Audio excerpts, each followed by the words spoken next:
नमस्कार दोस्तों, कैसे हो? उम्मीद है कि आप सभी अच्छे होंगे। मैं विपिन बड़गोती आपके अपने प्लेटफॉर्म स्टडी स्थल में स्वागत करता हूं। जैसा कि आपको बच्चों पता है कि यूपी SSSC का पैट का नोटिफिकेशन जारी हो चुका है। उसके विज्ञापन के बारे में हमने पहले चर्चा की हुई है, तो उसी से संबंधित मैंने आपको वादा किया था कि मैं अपनी टीम के साथ एक बैच लेकर आ रहा हूं जिसमें बेहतर टीचर आपको यहां पर दिखाई देंगे। तो उसी के संबंध में आज ये वीडियो होने वाली है। मैं आपको एक एक करके सभी टीचरों से इंट्रोड्यूस कराऊंगा, जिसमें आपके सभी सब्जेक्टों को 1 बाय 1 करके सिलेबस का एनालाइज किया जाएगा और उसके बारे में एक बेहतरीन स्ट्रेटजी के बारे में भी बात की जाएगी। जैसे सबसे पहले मैं आपको अपने बारे में इंट्रोड्यूस कराऊंगा कि मैं आपको जीएस के जैसे हिस्ट्री है, ज्योग्राफी है, पॉलिटी है, इकोनॉमी है, उन सारे सब्जेक्टों को मैं कवर कर लूंगा। यानी ये केवल आपके 5-5 मार्क्स के आते हैं, तो मैं 20 नंबर का वेटेज कवर कर सकता हूं। सेकंड, जैसे मैं बात करूं आपकी स्टैटिक जीके और करंट अफेयर की, तो वो आपका 20 नंबर का पोर्शन है। उसके लिए हमारे साथ माही सर रहेंगे, वो आपको इसका सिलेबस कंप्लीट कराएंगे। उसके बाद आपको मैथ का पोर्शन है, मैथ के पोर्शन को सोनू सर कराएंगे, जिसमें 5 नंबर का आपका मैथ का पोर्शन है और 10 नंबर की आपका ग्राफ है, वो सोनू सर कराएंगे। उसके बाद आपका रीजनिंग का भी पोर्शन आता है, रीजनिंग में आपके विनीत सर कराएंगे, उसमें आपकी 10 नंबर की तालिका भी है, वो सर कराएंगे। उसके बाद आपकी 5 नंबर की हिंदी आती है, जो आज सर हमारे बीच में मौजूद नहीं है, वो हिंदी कराएंगे। उसके लिए मैं आपका सिलेबस एनालाइज कर दूंगा। उसके पश्चात आपको इंग्लिश के सर हैं, सतीश सर हैं। इंग्लिश के जो व्याकरण है और जो कॉम्प्रिहेंशन है, उसके 5 नंबर का जो वेटेज आता है, वो सतीश सर कराएंगे। तो ज़्यादा देर ना करते हुए सबसे पहले थोड़ा सर से भी बात करेंगे, और सर से बात करने के बाद हम क्या करेंगे, 1 बाय 1 करके आपका जो सिलेबस है उसको क्या करेंगे, एनालाइज करेंगे। तो सबसे पहले मैं जीएस के बारे में, जैसे हिस्ट्री है, ज्योग्राफी है, पॉलिटी और इकोनॉमी के बारे में चर्चा करेंगे। तो चलते हैं, देखते हैं। तो दोस्तों देखते हैं एक बार सिलेबस में क्या क्या है। सबसे पहला जो पोर्शन आता है आपका, वो भारतीय इतिहास है। यानी आपकी सबसे पहले क्या आता है, हिस्ट्री का पोर्शन आता है। ये हिस्ट्री आपकी टोटल 5 अंक की रहेगी, यानी आपके 5 मार्क्स की है। उसमें देखते हैं सबसे पहले आपकी सिंधु घाटी सभ्यता आती है। सिंधु घाटी सभ्यता जो आपके 2350 से 1750 ईसा पूर्व तक है। उसके बाद आपकी वैदिक संस्कृति आती है, जो 1500 से 600 ईसा पूर्व तक होती है। उसके बाद आपका बौद्ध धर्म यानी गौतम बुद्ध के बारे में सारी जानकारी है। उसके बाद आपकी जैन धर्म यानी महावीर स्वामी के बारे में हमें पढ़ना है। आप उसके बाद मौर्य वंश है, मौर्य वंश में खासकर आपके सम्राट अशोक के बारे में उन्होंने जिक्र किया है। उसके बाद गुप्त वंश है, गुप्त वंश में केवल 2 सम्राटों का जिक्र वो करते हैं यहाँ पर, जैसे समुद्रगुप्त है और चंद्रगुप्त द्वितीय है। उसके बाद आपका हर्षवर्धन है, यानी जो वर्धन वंश है, उसमें केवल इन्होंने हर्षवर्धन की बात करी है। अगर उससे आगे चले हम, जैसे राजपूत काल है, राजपूत काल में इन्होंने, राजपूत काल में जो भी आपके संघर्ष हुए थे सारे, जैसे एक त्रिकोणीय संघर्ष है, उससे बहुत ज्यादा प्रश्न बन जाते हैं, तो वहां पर भी डिस्कस करेंगे। उसके बाद सल्तनत काल है, सल्तनत काल यानी जो गुलाम वंश से शुरू होकर आपके एक एक करके, जैसे खिलजी वंश है, तुगलक वंश है, उन सबसे होता हुआ जाता है, वहां पर डिस्कस करेंगे। एक आपका मुगल साम्राज्य आता है, जिसकी नींव बाबर रखते हैं, वहां पर एक एक क्लास करेंगे, डिस्कस करेंगे। उसके बाद मराठा साम्राज्य, यानी जो शिवाजी से संबंधित सारा एक मराठा साम्राज्य, वहां से एक प्रश्न देखने को मिल जाता है। अगर आगे चलें,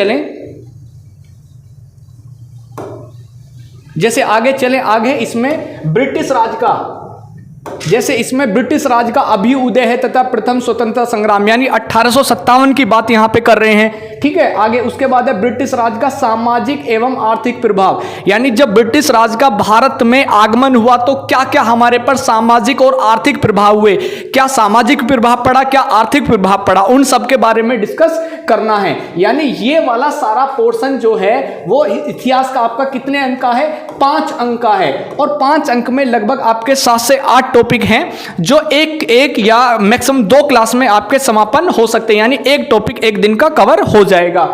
आगे सेकंड में बात करूं राष्ट्रीय आंदोलन। देखो, अगर मैं राष्ट्रीय आंदोलन की बात करूं, वैसे तो ये एक इतिहास का ही टॉपिक है, लेकिन इन्होंने अलग से 5 नंबर का टॉपिक दिया है। लेकिन यहां से सभी एग्जामों में ज्यादातर प्रश्नों की संख्या ज्यादा ही रहती है, लेकिन इसमें इन्होंने 5 नंबर का अलग दिया है। इसमें देखते हैं क्या क्या टॉपिक हैं। सबसे पहले बात करें स्वतंत्रता आंदोलन के प्रारंभिक वर्ष की। जैसे स्वतंत्रता आंदोलन के प्रारंभिक वर्ष, जैसे हम बात कर सकते हैं 1885 से जैसे शुरुआत हुई थी तो उसे स्वाधीनता आंदोलन के नाम से जाना जाता है। उसके बाद स्वदेशी जैसे 1905 में हुआ था। उसके बाद सविनय अवज्ञा आंदोलन जैसे 1930-31 में गांधी जी ने किया था। उसके बाद में एक महात्मा गांधी के बारे में पूरा जीवन परिचय, कब भारत में आए, भारत में क्या क्या आंदोलन चलाए, कैसे कैसे चलाए, उन सब के बारे में डिस्कस करना है। अन्य नेताओं की जो प्रमुख है जैसे बाल गंगाधर तिलक है, लाला लाजपत राय है, उनके बारे में भी हल्का हल्का पढ़ लेना है। उसके बाद जैसे क्रांतिकारी आंदोलन है जिसमें जैसे भगत सिंह है, चंद्रशेखर आजाद है, राम प्रसाद बिस्मिल है, इनके बारे में क्योंकि इन्होंने क्रांतिकारी घटनाओं को ज्यादा अंजाम दिया था तो वहां से प्रश्न बन सकता है। उग्र राष्ट्रवाद का उदय जैसे लाल बाल पाल है, वहां से प्रश्न बन जाता है।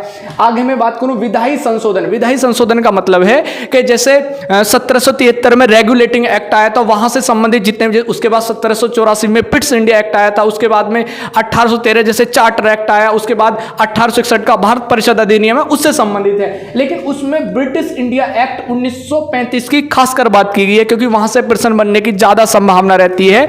जो भारत शासन अधिनियम 1919 है और दूसरा आपका 1935 है, तो उस पर आपको विशेष ध्यान रखना है।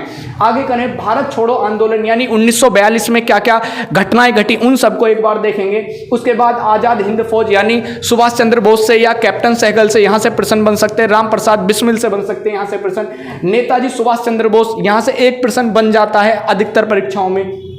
तो ये वाला भी पोर्शन आपका कितना आता है, 5 अंक का। यानी अगर मैं बात करूं 5 अंक के आपके क्या रहे, इतिहास रहा, और 5 अंक में केवल आपका भारतीय राष्ट्रीय आंदोलन रहा। तो अगर मैं टोटल बात करूं आपका जो इतिहास की जो वेटेज आता है वो 10 नंबर का है, जो आपके लिए बहुत ज्यादा महत्वपूर्ण है। आगे चलते हैं, आगे जो आगे वाला पोर्शन है यानी भूगोल, ज्योग्राफी को भी यहां पर मैं ही कवर करूंगा। तो इसमें देखते हैं क्या क्या सब टॉपिक हैं। जैसे सबसे पहले नदियों की बात की जा रही है, नदियों और नदियों की, देखो एक चीज यहां पे ध्यान रखना, इन्होंने भारत और विश्व दोनों की बात करी है और इसमें किसकी बात करी है, भौतिक भूगोल की, क्योंकि अलग अलग चीजें होती हैं। भौतिक भूगोल है, मानव भूगोल है, आर्थिक भूगोल है, इन सबको अलग अलग तरीकों में बांटा गया है। उसके बाद आप भूजल संसाधन यानी जो जल से संबंधित जितने भी संसाधन होते हैं, नदियां हैं, तालाब हैं, कुएं हैं, नदी नहर, सब इसी में संसाधन में आ जाएंगे। उसके बाद पर्वत है, पहाड़ी है, हिमनद, हिमनद यानी जहां से आपकी नदियां निकलती हैं, ग्लेशियर बोलते हैं जिनको, ठीक है। उसके बाद मरुस्थल है, मरुस्थल यानी जहां 25 सेंटीमीटर से कम वर्षा होती है, जैसे आपका थार है, आपका लेह लद्दाख है, ठीक है। उसके बाद शुष्क क्षेत्र जितने भी आते हैं, वन की बात कर रहा है वो, फॉरेस्ट की बात कर रहा है भारत और विश्व में। उसके बाद खनिज संसाधन, खनिज संसाधन का बात कर रहा है, और देखो यहां पर वो बात विशेषकर भारत में कर रहा है। मतलब का ये है कि खनिज संसाधन जैसे लोहा है, आपका कोयला है, खनिज यानी जितने भी पार्ट्स आते हैं वो यहां इसमें हम डिस्कस करेंगे। उसके बाद वो कह रहा है भारत और विश्व में राजनीतिक भूगोल। राजनीतिक भूगोल का मतलब है कि भारत की जो सीमा है वो किन किन देशों से लगती है, विश्व के देश किस किस देशों से अपनी सीमा साझा करते हैं, सबसे बड़ी सीमा किसकी होती है, सबसे छोटी किसकी होती है, ये राजनीतिक भूगोल के अंतर्गत आता है। उसके बाद जलवायु एवं मौसम यानी भारत की जलवायु जैसे उष्णकटिबंधीय, विश्व की जलवायु को कई सारे भागों में बांटा गया, उसके बारे में चर्चा करेंगे। उसके बाद जैसे टाइम जोन है, जैसे विश्व को 24 टाइम जोन में बांटा गया, सबसे ज्यादा टाइम जोन 12 फ्रांस में है, उसके बाद 11 अमेरिका में, उसके बाद आपके 9 आपके रूस में है, तो इस तरह डिस्कस करेंगे।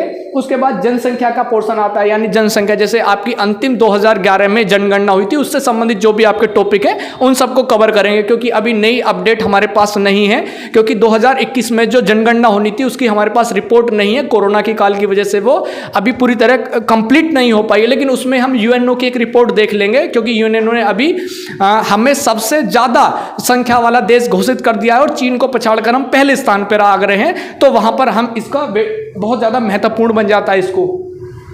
आगे अगर चलें तो आगे पोर्शन आता है आपका भारतीय अर्थव्यवस्था का। अगर मैं भारतीय अर्थव्यवस्था की बात करूं तो भारतीय अर्थव्यवस्था में वो बात कर रहे हैं 1947 से 1991 तक, यानी जो आपका एलपीजी वाला हुआ था ना, एलपीजी, वहां तक इन्होंने बात करी है। जैसे क्या क्या, जैसे योजना आयोग है, योजना आयोग का गठन कब हुआ, 1950 में, उसके स्थान पर 1 जनवरी 2014 को नीति आयोग आ गया, ठीक है। उसके बाद में पंचवर्षीय योजना, जैसे पंचवर्षीय योजना रूस से ली गई है ना, वहां से प्रश्न बन जाता है। उसके बाद जैसे मिश्रित अर्थव्यवस्था है। भारत की जो अर्थव्यवस्था है वो मिश्रित है। मिश्रित का मतलब होता है निजी और सार्वजनिक को जब एक साथ मिला दिया जाता है तो वहां पर मिश्रित अर्थव्यवस्था होती है, जैसे भारत में है। ठीक है, उसके बाद हरित क्रांति, जैसे 1966 में हरित क्रांति का जन्म हुआ था। ठीक है, और कहां से बीज मंगाए गए थे? मैक्सिको से। सबसे ज्यादा प्रभाव किस पर पड़ा था? गेहूं और चावल पर। कहां से बीज आए थे? मैक्सिको से आए थे। कौन लाया था? विलियम गोड लेके आए थे, है ना। भारत में किसका योगदान रहा था? स्वामीनाथन का रहा था। इन सब के बारे में चर्चा करेंगे। उसके बाद जैसे दुग्ध विकास है, ऑपरेशन फ्लड, जैसे कब चलाया गया, है ना। जैसे वर्गीज कुरियन जुड़े हुए हैं, यानी ऑपरेशन फ्लड चलाया गया, कहां चला, कब चला, इन सब के बारे में डिस्कस करेंगे। बैंकों का राष्ट्रीयकरण एवं सुधार, जैसे 1969 में बैंकों का राष्ट्रीयकरण कर दिया गया था। 1969 में 14 बैंकों का। उसके बाद 1975 में कर दिया गया था 6 बैंकों का। उन सब के बारे में डिस्कस करेंगे। उसके बाद 1991 में आर्थिक सुधार है और उसके बाद की अर्थव्यवस्था है, यानी जो मैंने बात करी थी अभी एलपीजी की, है ना, जहां जब आपके मनमोहन सिंह आपके वित्त मंत्री थे और पीवी नरसिम्हा राव की सरकार थी, उस समय क्या क्या बदलाव हुए उनसे चर्चा करेंगे। उसके बाद है वर्ष 2014 के पश्चात जो आर्थिक सुधार किए गए। देखो यहां पर अपने बीजेपी ने जो भी काम किए, क्योंकि यहां पर उनका हक भी बनता है, बहुत सारे काम किए, है ना, क्योंकि इलेक्शन आने वाला है तो एक ये पॉइंट जानबूझकर 2014 रख दिया गया है, क्योंकि अगर ये चीजें होती तो इसको जैसे 1991 तक थी तो उसके बाद 1991 का बाद लिया जा सकता था पोर्शन, लेकिन उन्होंने जानबूझकर 14 लिया है क्योंकि इलेक्शन का दौर है तो यहां से कुछ बन सकता है। जैसे कृषि सुधार है, कृषि में क्या क्या सुधार हुए, क्या क्या योजनाएं लाई गई। उसके बाद ढांचागत सुधार, ढांचागत सुधार से मतलब होता है जैसे कृषि में अच्छे बीज, अच्छी मृदा, जैसे मृदा के सैंपल चेक करना, सिंचाई की सुविधा बढ़िया करना, पर्याप्त रूप से बिजली आ सके उसके लिए। श्रम सुधार, श्रम सुधार के लिए कानून बनाए गए हैं। आर्थिक सुधार यानी सब्सिडी दी जा रही है किसानों को। ठीक है, उसके बाद है जीएसटी, यानी जैसे 1 जुलाई 2017 को जीएसटी की शुरुआत की गई, उससे संबंध में एक प्रश्न बन जाता है, कितने स्लेब है ना, उन सब के बारे में डिस्कस करेंगे। उसके बाद है आपका जैसे उसके बाद भारतीय संविधान एवं लोक प्रशासन आता है। ठीक है, तो इसमें भी देखते हैं, इसमें वैसे 5 नंबर का ही वेटेज है इसका भी। इसमें भारतीय संविधान और उसकी मुख्य विशेषता, जैसे भारतीय संविधान के एक्ट जो भी आपके प्रमुख आर्टिकल्स हैं, अनुच्छेद, उनके बारे में चर्चा करेंगे। उसके बाद राज्य के नीति निर्देशक तत्व, यानी 36 से 51 तक क्या क्या नीति निर्देशक तत्व हैं। मौलिक अधिकार जो आपके 12 से लेकर आपके 35 तक मौलिक अधिकार हैं। कर्तव्य 51 के में जो आपके 11 मौलिक कर्तव्य दिए गए हैं, श्रवण समिति के द्वारा जोड़े गए हैं। संसदीय प्रणाली 3 प्रकार, यानी जो आपकी लोकसभा है, राज्यसभा है और राष्ट्रपति के द्वारा जो संसदीय प्रणाली बनती है उसके बारे में डिस्कस करेंगे। संघीय प्रणाली देखो 2 प्रकार की होती है, एक अध्यक्षीय होती है, एक संघीय प्रणाली होती है, उनके बारे में डिस्कस करेंगे। क्या संघ और केंद्र शासित प्रदेशों, केंद्र और राज्य के बीच में संबंध करेंगे, क्या क्या योजनाएं बनी, कई सारी कमेटी बनी थी इन दोनों के बीच में संबंधों को सुधारने के लिए। उसके बाद न्यायिक ढांचा, सर्वोच्च न्यायालय एवं उच्च न्यायालय, इनके बारे में हल्का पढ़ लेंगे, यहां से प्रश्न बन जाता है। जिला प्रशासन, ठीक है, जिला प्रशासन से संबंध जैसे पंचायती राज से प्रश्न बन सकता है, या जिले स्तर पर क्या क्या प्रशासन और शासन की व्यवस्थाएं होती है वहां से बन सकता है। उसके बाद स्थानीय निकाय और पंचायती राज संस्थाएं, ये टॉपिक है इसी में। ठीक है, उसके बाद ये आपके जो चारों टॉपिक हैं, यानी जो आपका इतिहास आता है। ठीक है, मैं आपको इसमें थोड़ी सी जानकारी दे दूं। जैसे आपका इतिहास है, जैसे आपका ज्योग्राफी है, ठीक है, आपका पॉलिटी है और आपका इकोनॉमी है। ये जो चारों आते हैं ये वैसे तो 20 नंबर के हैं। ठीक है, उसके बाद 5 नंबर का आपका मॉडर्न हिस्ट्री है, टोटल मिला के ये 25 है। तो ये 25 नंबर का वेटेज मेरे पास रहेगा। मैं इनको आपको इतने अच्छे तरीके से कराऊंगा कि आपके मस्तिष्क में चीजें रहने वाली हैं। यानी पैट के लिए देखो एक अनुभव की बात होती है, उस अनुभव के आधार पर आपको लेके चलेंगे जो आपके पेपर में ज्यादा से ज्यादा प्रश्न लगे। पहले हम थ्योरेटिकल समझेंगे, उसके बाद आपको प्रैक्टिस सेट लगवाएंगे। ठीक है, जैसे उसके आगे चलते हैं, उसके आगे जैसे सामान्य विज्ञान है, सामान्य विज्ञान के हमारे टीचर अलग रहेंगे और क्योंकि वो आज उपस्थित नहीं है, तो इसकी जो प्रारंभिक भौतिक विज्ञान है उसके बारे में पढ़ लेंगे। रसायन विज्ञान, क्योंकि 1 लाइनर प्रश्न इसके लिए सफिशिएंट रहेंगे, कोई बड़े कॉन्सेप्ट को पढ़ने की इसमें जरूरत नहीं होगी क्योंकि 5 नंबर का वेटेज है, लेकिन हम इसको छोड़ नहीं सकते। 5 नंबर का वेटेज है, पढ़ना तो इसमें पड़ेगा। आगे अगर मैं बात करूं, प्रारंभिक अंक गणित है, यानी जो अर्थमेटिक है, अंक जैसे पूर्ण संख्या है, भिन्न है, दशमलव है, प्रतिशत, साधारण अंकगणित की जो समीकरण होती है सिंपल है ना, वर्ग एवं वर्गमूल है, घातांक एवं घातांक औसत, बिल्कुल सिंपल है ना, इसमें कुछ ऐसी चीज नहीं है। देखो 5 नंबर का मैथ है। ये सारे टॉपिक जो आपके केवल जो है 5 नंबर के है ना, 5 नंबर के 3 और 6 टॉपिक हैं। 6 सब टॉपिक ये मात्र 6 दिन में कंप्लीट किए जा सकते हैं, या 7 दिन में हो सकते, 10 दिन में हो सकते हैं। उसके बाद क्या कराएंगे, प्रैक्टिस सेट कराएंगे। ये जो आपका ये वाला पोर्शन रहेगा अर्थमेटिक वाला पोर्शन, इसको सोनू सर कराएंगे, ठीक है। और इसके साथ एक आपका जो ग्राफ आएगा 10 नंबर का, ये 15 नंबर का जो वेटेज रहेगा वो सोनू सर कराएंगे आपको, ठीक है। उसके बाद अगर आगे देखें हिंदी वाले सर, ये आपके जो 6 से 7 आपके सब टॉपिक हैं हिंदी के, जैसे आपकी संधि है ना, विलोम शब्द है, जैसे आपकी यहाँ पर संधि है, ठीक है, विलोम शब्द हैं, पर्यायवाची है, वाक्यांशों के लिए एक शब्द है, ठीक है, ये सारे वोकैब वाले पार्ट है। लिंग है, समुद्र भिन्नार्थक शब्द है, यानी देखने में सेम लगते हैं लेकिन उनके अर्थ कुछ अलग निकलते हैं। मुहावरे में लोकोक्तियाँ हैं, सामान्य अशुद्धियाँ जो वाक्य में अशुद्धियाँ होती हैं। उसके बाद लेखक और रचनाएं हैं, यानी जो आपका साहित्य वाला पोर्शन आता है, तो इनको भी अलग टीचर आपको कराएंगे, ठीक है। वो टीचर आज उपस्थित नहीं है। आगे अगर मैं बात करूं सामान्य अंग्रेजी है, देखो सामान्य अंग्रेजी में आपके जो 5 नंबर का वेटेज है, इसको आपको सतीश सर कराएंगे, व्याकरण वाला पार्ट है। लेकिन इसमें यहाँ पर केवल अंग्रेजी व्याकरण दिया गया है, इसमें आपका एक शब्दार्थ वाला भी टॉपिक आता है। इन दोनों को सतीश सर आपको कराएंगे, क्योंकि ऐसा जरूरी नहीं है, क्योंकि पहले व्याकरण से प्रश्न ना पूछकर केवल किससे पूछे गए थे, शब्दार्थ यानी वोकैब से प्रश्न आपके बने थे। हाँ, 2 नंबर के जो प्रश्न आए थे वो गद्यांश यानी कॉम्प्रिहेंशन से थे, और 3 नंबर से आपके शब्दार्थ। लेकिन जो सतीश सर है वो आपको दोनों पढ़ाएंगे, यानी अंग्रेजी व्याकरण और शब्दार्थ दोनों को ही पढ़ाएंगे, ठीक है। उसके बाद आगे मैं बात करूं जो तर्क शक्ति है, आपकी रीजनिंग वाला पार्ट है, इसको आपको विनीत सर कराएंगे। इसमें क्या होगा, आपका वृत्त व लघु यानी जी आपकी लॉजिक रीजनिंग है, ठीक है, ये लॉजिक रीजनिंग हो गया आपका। उसके बाद क्रम और रैंकिंग हो गया, जो असेंडिंग और डिसेंडिंग ऑर्डर रहता है। उसके बाद संबंध हो गया, रिलेशनशिप यानी किन्हीं 2 व्यक्तियों के, माँ बाप के बीच में, दोस्तों के बीच में जो संबंध बनाए जाते हैं। समूह से भिन्न अलग अलग करना, यानी इनमें 4 में से 3 अलग हैं, 1 अलग है। कैलेंडर एवं घड़ी, देखो ये दोनों टॉपिक बहुत ज्यादा इंपॉर्टेंट है। एक प्रश्न आप इनमें से कुछ मत पढ़ना, केवल कैलेंडर और घड़ी को पढ़ लेना, आपके 2 नंबर पक्के हैं, ठीक है, कुछ मत पढ़ना। उसके बाद कारण एवं प्रभाव है, किस कारण से क्या प्रभाव होते हैं, जो कथन निष्कर्ष टाइप होते हैं, लेकिन ये अलग हैं थोड़ा सा। ये कोडिंग डिकोडिंग है, निगमनात्मक तर्क है, और कथन एवं विश्लेषण। देखो ये कथन निष्कर्ष होता है, लेकिन इसी के आधार पर आपका जो कारण और प्रभाव होता है, यानी एक कारण दे दिया, उस कारण से क्या प्रभाव हो रहा है, ऐसे प्रश्न आते हैं। यानी एक प्रकार की लॉजिकल रीजनिंग होती है कि आपकी जो तर्क शक्ति है वो किस प्रकार सोचने की है। उसके बाद ये आपका समसामयिकी और आपका स्टैटिक जीके वाला पोर्शन आता है, ये आपको माही सर कराएंगे। ये पिछले काफी दिनों से जीएस में अपनी सेवाएं ऑफलाइन और ऑनलाइन दे रहे हैं, तो इसमें 10 नंबर की आपकी करंट अफेयर आएगी, इसको आपको माही सर यानी महिपाल सर कराएंगे। उसके बाद सामान्य जागरूकता वाला पोर्शन है, यानी जिसको जीके बोलते हैं, जैसे भारत और उसके पड़ोसी देश, ठीक है, यानी भारत की सीमा किन किन देशों से लगती है, सबसे सबसे ज्यादा बांग्लादेश से लगती है, सबसे कम अफगानिस्तान से 106 किलोमीटर लगती है। देश, उनकी राजधानी एवं मुद्रा, जो प्रमुख देश है उनकी राजधानी यानी कैपिटल, उनकी मुद्रा करेंसी, ठीक है। भारत के राज्य और केंद्र शासित प्रदेश यानी 28 राज्य प्लस 8 केंद्र शासित प्रदेश, उनकी कैपिटल क्या क्या होगी। भारतीय संसद, राज्यसभा, लोकसभा, विधानसभा और विधान परिषद, यानी संसद की भी बात करेंगे और विधानमंडल की बात करेंगे। राष्ट्रीय व अंतर्राष्ट्रीय दिवस, प्रमुख एक प्रश्न आ जाता है यहाँ से। विश्व संगठन जैसे यूएनओ है, यूनेस्को है ना, WHO है, इन WTO है, इन सब के बारे में डिस्कस होगी, एक प्रश्न यहाँ से बन जाता है। भारतीय पर्यटन स्थल, यानी जहाँ आप घूमने जाते हो, घूमने के उद्देश्य से जाते हो, पहाड़ी एरिया में जो होते हैं वहाँ। भारत की कला और संस्कृति वाला पार्ट, इसमें आपके नृत्य आते हैं, आपके शास्त्रीय नृत्य आते हैं, लोकगीत आते हैं, शास्त्रीय संगीत आते हैं, वादक आते हैं उनके, ठीक है, पर्व त्योहार महोत्सव मेले सब इनमें आते हैं। ये कला संस्कृति का पार्ट है, आपको 2 से 3 नंबर यहीं से मिल जाते हैं। भारत एवं विश्व के खेल, किस देश का कौन सा खेल है, भारत का प्रमुख खेल कौन सा है, ठीक है, भारतीय अनुसंधान संगठन की बात कर रहे हैं। उसके बाद प्रसिद्ध पुस्तकें एवं लेखक, यानी जो प्राचीन पुस्तकें हैं आपकी, प्राचीन पुस्तकें, और उसके प्राचीन पुस्तकों के बारे में क्या क्या उनके लेखक जो करंट में पुस्तकें चल रही उनके बारे में। उसके बाद पुरस्कार एवं विजेता, यानी जो पुस्तकें लिखी गई हैं उन पुरस्कारों में और विजेता कौन कौन से हैं, जैसे कुछ पुरस्कार किस क्षेत्र से जुड़े हुए हैं, ये ऐसे प्रश्न आ जाते हैं। उसके बाद जलवायु परिवर्तन एवं पर्यावरण, यानी EVS से भी प्रश्न आ जाता है।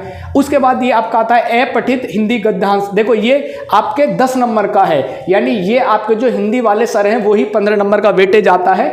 5 नंबर का आपका वो आता है शब्दार्थ और आपका व्याकरण, बाकी 10 नंबर के आपके गद्यांश आते हैं, 5-5 नंबर के 2। उसके बाद ग्राफ की व्याख्या, यानी ग्राफ आपको क्या कराएंगे, सोनू सर कराएंगे, जो मैथ्स वाले टीचर है, ठीक है। ये भी आपका 10 नंबर का वेटेज आता है, इसको बहुत ध्यान से कर लेना, क्योंकि पिछली बार बहुत बच्चों ने इनको गलत किया था। उसके बाद तालिका वाले प्रश्न है, इसमें 5-5 नंबर के 2 ग्राफ आते हैं, इनको विनीत सर कराएंगे, ठीक है, जो रीजनिंग वाले सर हैं। उसके बाद लास्ट में अंतिम की तरफ चल रहे हैं। अब आपको यहाँ पर एक चीज बहुत महत्वपूर्ण समझनी है, ज्यादा समय नहीं लूंगा क्योंकि वीडियो बहुत लंबा हो गया है। इसमें क्या है, आपको सबसे पहले जो परीक्षा का जो प्रकार है वो वस्तुनिष्ठ प्रकृति का होगा और यानी बहुविकल्पीय होगा। दूसरा, आपको प्रत्येक गलत उत्तर के लिए 1/4 की क्या है, कटौती की जाएगी, यानी नेगेटिव मार्किंग क्या है आपके 1/4 है। अगर आपने मतलब ऐसे समझो कि आपने 3 प्रश्न गलत करे, है ना, और 3 प्रश्न गलत करने के बाद में आपके 1 प्रश्न जो आपने सही करा वो भी खत्म है, ये समझ लेना। मतलब आपको यहां पर बहुत ध्यान से चीजों को देखना है, नकारात्मक अंकों से बचना है, यही एक आगे बढ़ने की सबसे बड़ी स्ट्रेटजी होती है। अगर आपको नहीं आता तो उसको छोड़ दो, इस बारे पे सभी स्पेशल टीचर बात करेंगे, किन प्रश्नों को छोड़ना है, किन प्रश्नों को अटेम्प्ट करना है, किन की संभावना प्रोबेबिलिटी सही होने की है। उसके बाद देखो, ये जो आपका जो सिलेबस रहने वाला है वो एनसीईआरटी का सीनियर सेकेंडरी सीनियर का मतलब होता है कि आपको 10th लेवल तक का सिलेबस है ना। तो इतना तो ज्यादा नहीं है कि अगर आपने सही से इनको पढ़ोगे तो मात्र देखो 3 महीने का सिलेबस है। और मैं आपको एक चीज बता दूं, हमारे पास अभी अगस्त है, सितंबर और अक्टूबर है, हमारे पास अभी लगभग 90 दिन के आसपास हैं, क्योंकि अभी डिक्लेयर नहीं है डेट। तो हम इस तरीके से चलेंगे कि मैक्सिमम 2 से 2.5 महीने में सारे सिलेबस को कंप्लीट कर लें। जो आपकी क्लासेज का शेड्यूल है वो अगली वीडियो में बता दिया जाएगा कि किस समय किस टीचर की क्लास होगी, कितने समय होगी, वो सारा शेड्यूल अगली क्लास में बता दिया जाएगा। तो अगर आपको हमारे चैनल के साथ बनना है तो इसे लोगों के साथ शेयर करो, लोगों को बताओ इसके बारे में। अगर अच्छा लगता है तो उसके बाद चैनल पर बने रहो, ठीक है। तो अगली बार जो हमारी आपसे मुलाकात होगी वो आपके टाइम शेड्यूल के बारे में होगी और सभी टीचरों की पहली क्लास के बारे में भी होगी। तो मिलते हैं अगली वीडियो में, तब तक के लिए धन्यवाद, नमस्कार।